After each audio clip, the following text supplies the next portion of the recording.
Welcome to a hexagonal new episode of the Demonic Compendium, the show where I discuss the mythology, design, and game history of your favorite Megami Tensei demons. Hey, have you ever seen that show Poker Face? Now, you might be thinking, what does Poker Face have to do with today's demon? Well, they're both on Peacock. Now, please forgive that awful joke and let's move on because today I'm talking about Kartikeya.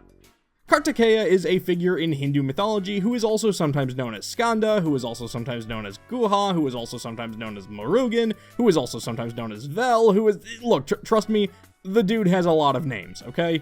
Some literature says he actually has 108 different names. The multiple names may have been somewhat due in part to the fact that he was once 6 different people, the children of Shiva and Parvati. However, Paravani, in all her motherly, loving motherly motherness, hugged her 6 babies a little bit too tightly because she smushed them all together into one singular being, though there are a few other variations on how these 6 beings originally came into the world. Kartikeya is viewed as a god of war and victory capable of incredible speeds. He once challenged his brother Ganesh to a race around the world to win a magic mango. But while Kartikeya and his Peacock mount were probably zooming past Albuquerque, Ganesh was all like, "My mommy and daddy are my entire world," so he just walked around his parents and won. As a war god, Kartikeya is associated with the powerful spear Vel, which he used to defeat Surapadman and his armies. The Asura tried to escape defeat by disguising himself as a mango tree, but unfortunately for him, it turns out mangoes are a bit of a touchy subject for Kartikeya, so he split the tree in half with a single blow. Kartikeya's compendium entry from Persona 3 Portable refers to him as a Hindu god of war, also known as Skanda and Murugan. He rides upon a peacock called Paravani with a bow and arrow drawn. He commands the army of the gods and defeated the forces of Ashura.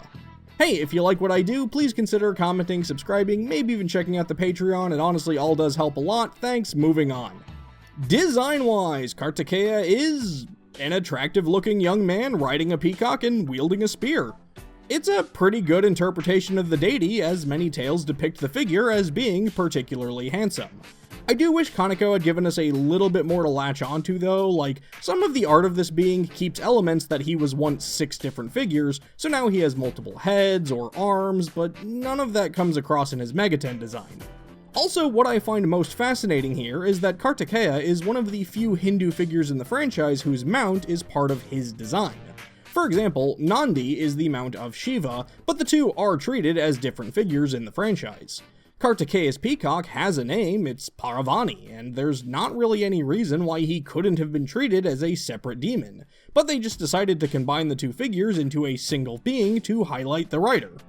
I don't have too much else to say for this section if it wasn't obvious by now, but it would be kinda neat if we one day got Paravani as a separate demon and the two somehow interacted with each other. As far as game history goes, Kartikeya manages to stand out quite a bit, and despite being absent from a lot more recent titles, managed to leave some pretty lasting impressions along the way. One of his most noteworthy roles is in Shin Megami Tensei IV, where Flynn has to fight him in the New Game Plus exclusive challenge quest, Escape from Philanthropy. The quest involves Parvati asking us to find her son and having to chase him down, with him eventually revealing that he is terrified of his mother because of that whole squishing 6 kids into one thing. He even points out how messed up it is that Ganesh has an elephant head thanks to her. It's a neat little quest, and one that does nicely tie into the character's mythological background, which is something I always like seeing. In Shin Megami Tensei Liberation D2, Kartikeya is just hanging out in Origate 2, and if players exploring this awful, dreary, horrible, bad, very bad place stumble upon him, he'll say that he likes it here because it gives him a break from having to deal with his mom. I'm starting to sense a pattern here. But if one of your parties happens to contain Kartikeya's mother dearest, he'll get so riled up and so thrown off that he'll threaten to fight you if you get any closer. Defeating him in the Origate unlocks him for fusion, where you have to use Parvati, Shiva, and Sparna. But they all have to be clear archetype, which makes it a fairly difficult and expensive fusion to pull off. Kartikeya appears as a boss fight in Digital Devil Saga 2 in the airport near the end of the game. This Karma Soldier transforms into him, but as I previously mentioned, Kartikeya and Paravani are technically 2 different figures, so does this one dude transform into both of them, or is the implication here that they are a singular being? It's also a pretty unique boss fight where the strategy is to mostly work around his insanely high speed and evasion by reflecting his attacks back at him.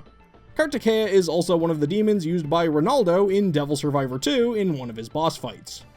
In Tokyo Mirage Session Sharp FE, Kartikeya has a slight role as one of the spear weapons for Tsubasa Uribe. However, rather than being the actual spear wielded by the figure, Vel, the spear is just named after the demon. I'll confess, it is a bit weird to me that this game just names some of the weapons after mythological weapons used by figures, and others are just named after the demons themselves. I personally like the former a little bit more. But the spear is a pretty cool Kartikeya reference, matching a lot of the colors from his demon design, and of course the spear itself resembles a peacock feather, which is a nice touch. I do like this. Speaking of his spear, Kartikeya was absent from Persona 3, but was added into Persona 3 FES, where Makoto will unlock him for fusion after taking Elizabeth out on her final date, where she rewards you with the rainbow feather. But considering that final date had this moment in it... If you wouldn't mind, I'd like you to guide me through it.